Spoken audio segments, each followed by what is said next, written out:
Right now, you're warm. And you didn't even think about it. The heat just runs, there's a blanket on your bed, there's food in your kitchen, there's glass between you and the wind outside. Now take all of that away. Not slowly, all at once. Just your skin, just the dark, just cold so deep it gets inside your bones before you even realize it's killing you. That used to be Tuesday. For hundreds of thousands of years, your ancestors woke up every single winter morning not knowing if they'd survive until spring. No thermostat, no stored food, no guarantee. And here's what nobody tells you. By every biological measure, they shouldn't have made it. We are a tropical species, built for heat, built for warm African nights. We have no fur, no hibernation, no natural insulation. A human being stripped bare in real prehistoric winter has maybe 3 hours before the body starts shutting down. 3 hours. But every single one of your ancestors survived. Which means somewhere in that brutal, freezing darkness, they figured something out. And what they figured out is one of the greatest survival stories in human history. Act 1. Winter. What they were actually facing. Because when most people hear Ice Age, they picture something almost manageable. Fur coats, a fire, community. Primitive, but somehow coping. That picture is not wrong. It is just dangerously incomplete. The last Ice Age peaked around 26,000 years ago. Ice sheets covered Europe, Asia, and North America. The land was flat, frozen, completely open, nothing to stop the wind. Temperatures dropped to -30, -40 degrees Celsius. Food vanished for months. Animals migrated or hibernated. Water froze solid. And humans, soft, hairless, tropical humans, were standing in the middle of it. Every animal around them was built for that world. Mammoths had thick fur and layers of fat. Cave bears hibernated for months. Reindeer simply walked south. Humans had none of that. On paper, we were the most fragile thing alive in that environment. So what saved us? Not one thing. Never just one thing. It was a whole system. Each solution fixing a problem that would have killed them. Built over thousands of years, passed down through generations who survived so their children could do it slightly better.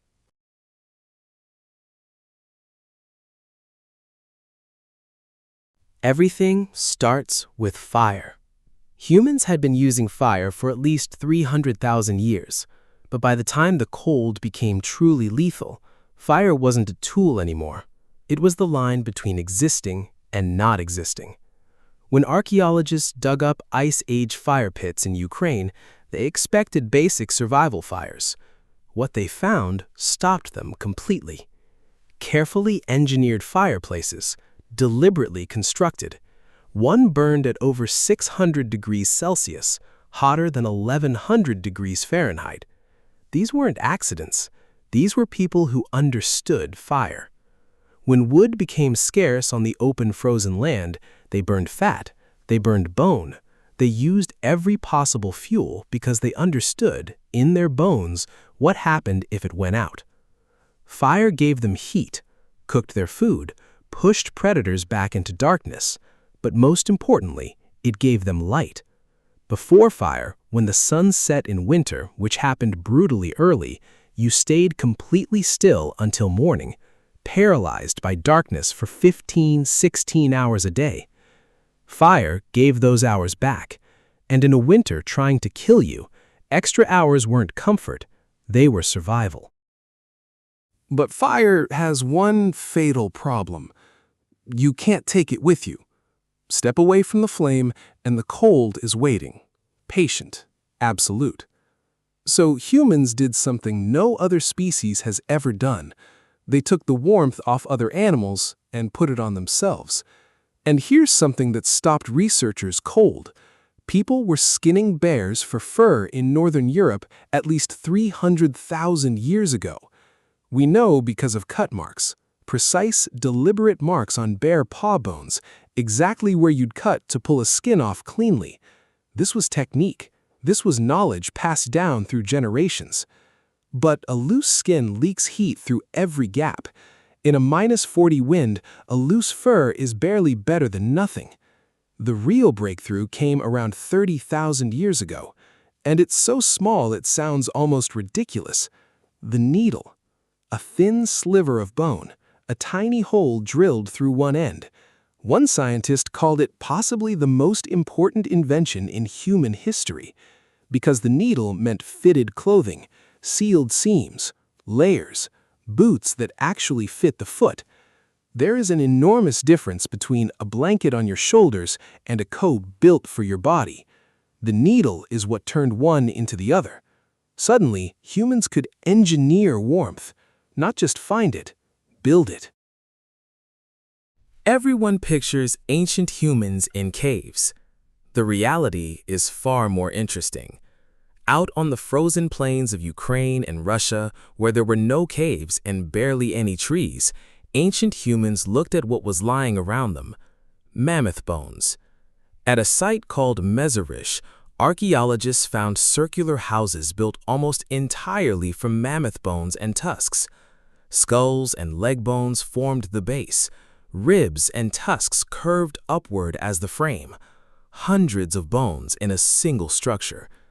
The largest is 18,000 years old, built at the peak of the Ice Age.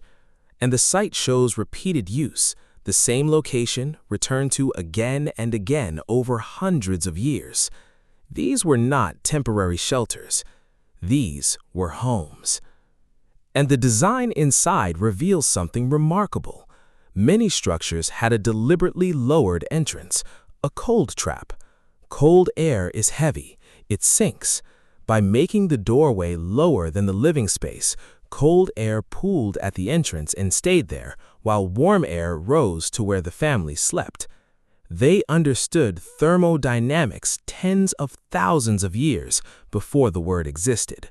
Act 5. Food and each other. Staying warm keeps you alive tonight. Hunger is the slower killer.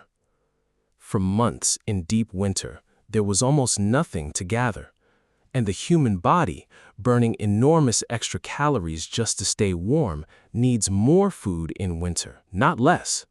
So they planned ahead. When big kills happened, they saved everything. Meat smoked over fire, dried into preserved strips, buried in frozen ground, a natural freezer that never needed power. There is evidence of ancient humans sinking mammoth meat into cold ponds to preserve it longer. They wasted nothing. Every bone cracked for marrow, every organ consumed, nothing discarded that could be eaten. But here's the part that mattered most. Here's what actually saved them: each other. Body heat is real, measurable, and critical. Pack enough people together in an enclosed space, and the collective warmth of living bodies makes the difference between surviving the night and not. The person sleeping alone in winter wasn't independent. They were exposed. It was consistently the isolated, the elderly without family, the injured who had separated from their group who died first when temperatures dropped. The ones who survived stayed together. Not out of sentiment, out of physics. Right now, you're warm. The heat runs, the food is there, the glass holds back the wind. And somewhere deep in your biology, your body still knows what cold means, still carries the memory of what it cost, the instinct to stay close to people when things feel uncertain, the irrational comfort of a flame, even now, even when you don't need it. These aren't random quirks. They are the inheritance of every winter your ancestors survived.